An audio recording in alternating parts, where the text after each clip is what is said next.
Last time I explained how long a moon most likely is and how much time Sunset most likely spent in the human world. Today I want to elaborate on that because, let's face it, we don't know anything about bacon hair. Sunset became one of my favorite characters after Rainbow Rocks, but she was a terrible villain in the first movie, and that really bugs me. She showed no redeeming qualities in Equestria Girls, and that's why no one bought the initial reformation. Say whatever you want about Starlight Glimmer, but at least she believed in misguided ideals. She thought she did the right thing, even though she obviously didn't. It is therefore believable that she would change after realizing the errors in her way. Sunset, on the other hand, is only interested in power, and her comic origin story doesn't really add anything of interest. Au contraire, it makes her seem even more shallow, and to top things off it comes with quite a big plot hole, as if there aren't already enough in Equestria Girls.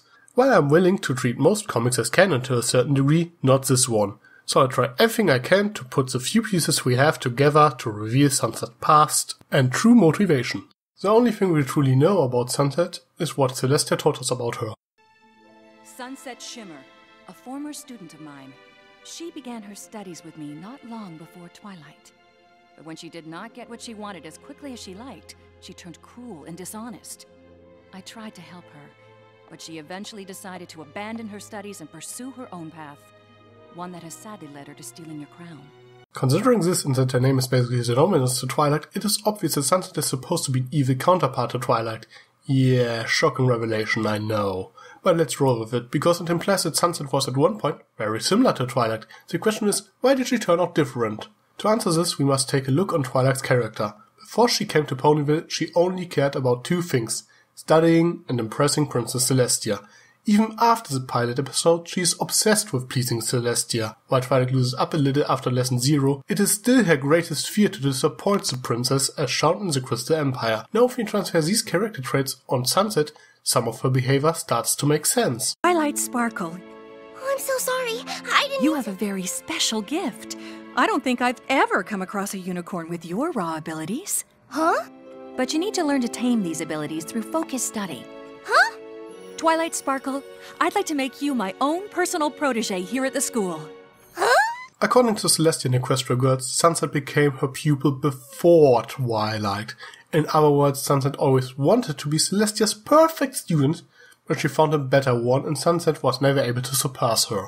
She was only second best and felt inferior as a result. Oh yeah, to top things off, I'm pretty certain that Sunset and Twilight bumped into each other at times, but we learned in Amending Fences that Twilight tends to forget people she doesn't really care for. But not only did this make Sunset feel inferior to Twilight, she probably thought that Celestia favored Twilight over her. Because of that, she started to believe that she would get more attention from her teacher if she gets more powerful. Sadly, Celestia disapproved her lust for power instead and became even more distant towards her. What probably pushed her over the edge was the return of Nightmare Moon, or rather her defeat through the elements of harmony. As Twilight was chosen to be the element of magic, she realized that she would never be her equal. As I pointed out in my How Long is the Moon Anyway video, Sunset entered the human world probably sometime after the pilot episode, so she knew that Twilight represents the element of magic and that fog destroyed her.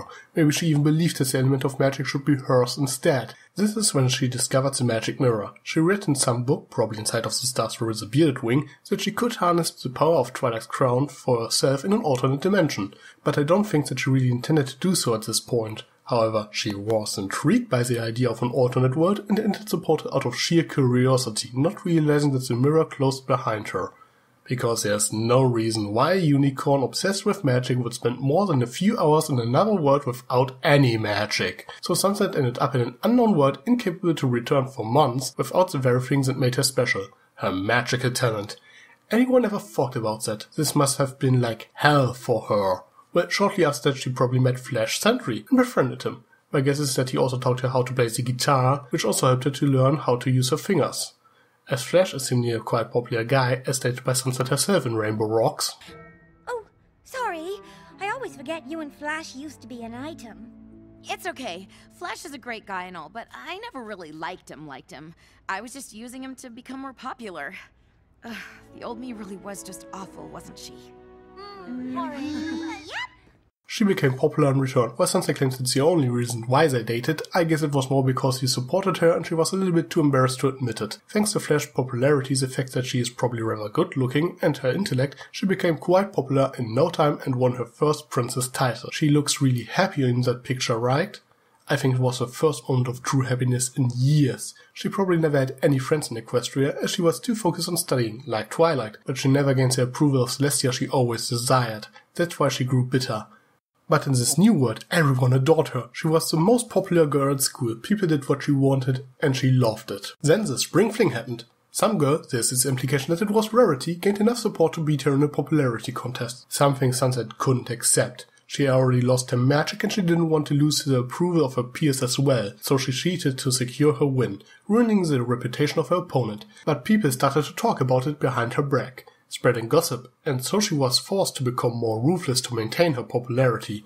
She starts to manipulate others, and the people that adored her before started to fear her instead. She probably still enjoyed this to a certain degree, but it also brought back her resentment towards Twilight, as she most likely still blamed Twilight for her exile, and that's why she messed with the Human 5, as she knew that they were Twilight's friends in Equestria, and because people started to loathe her, she decided that it isn't worth it anymore. Sunset planned to return to Equestria and to take what should be hers, the element of magic. In Equestria Girls, we see the result of her bitterness, a girl that only wanted others to accept her, but no one did. She thought she could change this by gaining power.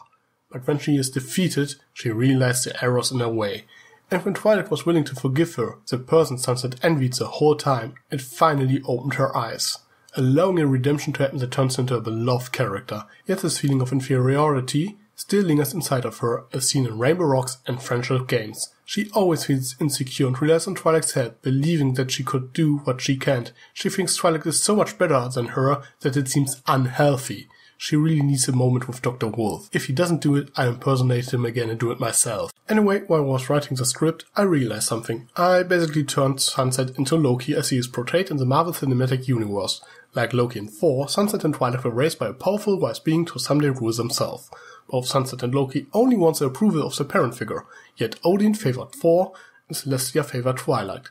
Loki feels inferior towards Thor, and Sunset feels the same towards Twilight. Both envy the favored one and plan to steal their power. And in the Avengers, Loki is so drunk with power that he severely underestimates Earth's resistance, a common complaint about Sunset's plan to conquer Equestria. I could go on, but I should come to a close. The main difference is that Twilight and Sunset never shared the brotherly relationship between Loki and Thor, and that Sunset decided to change her ways. Loki is more the "it's too late for me to go back" type of guy. But what about you? Do you think I got everything right, or was Sunset only a power-hungry villain with no depth to her? Is the Loki analogy fitting? Let me know in the comments. I am Tricky Fox. Stay foxy. Sly as a fox, you got me under your spell, but you know I'll never tell.